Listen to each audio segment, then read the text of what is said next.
I grew up in a small compound in Ondo State. 4 rooms facing each other, one shared yard, one tap that only worked when it felt like it. Everybody knew everybody's business, whether they liked it or not. The woman in the corner room was called Mama Shade. She had 2 children. The boy was quiet. The girl talked too much and always laughed. The girl liked me because I fixed phones and let her watch cartoons on my laptop sometimes. One night, the girl stopped laughing. Not slowly. Just stopped. For 3 days, we didn't see her. The boy still went to school. He didn't talk, even when other kids pushed him. People asked the mother. She said the girl went to stay with her grandmother in the village because she was stubborn. That word she liked to use a lot.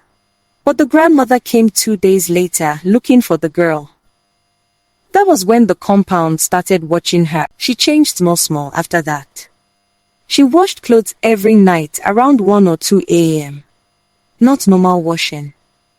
Scrubbing the same one wrapper again and again, like something was on it she couldn't remove. She also stopped letting anyone enter her room, even the landlord. But the real problem was the smell.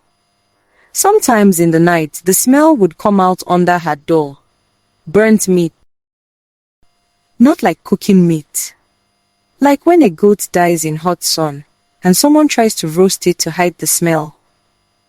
Her son started sleeping outside on the bench near my room. I asked him why.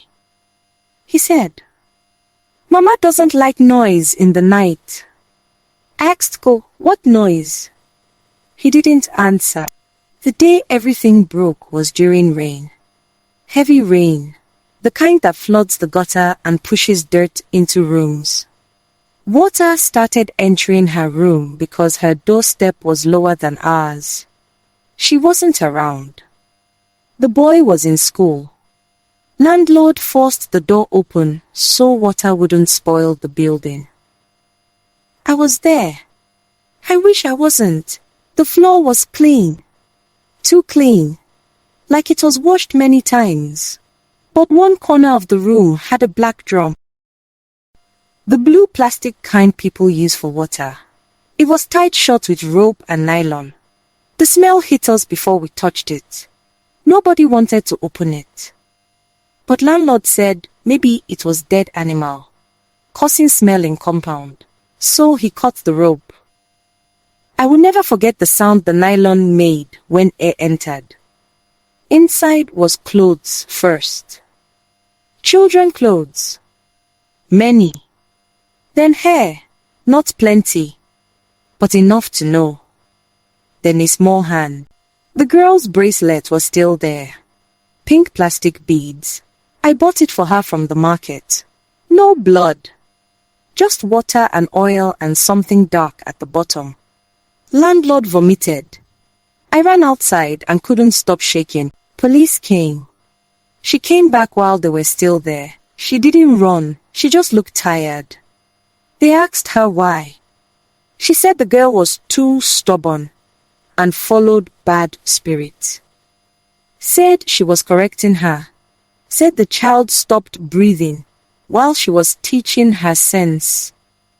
Nemos shouted. Police asked him when it happened. He said very normal, like saying the time Mama talks to her every night. Police thought he meant prayer.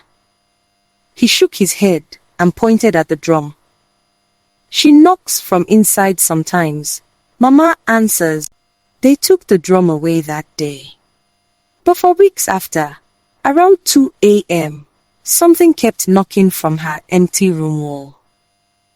Soft. 3 times. I moved out before the next rent was due. I still wake up sometimes because of a smell that isn't there.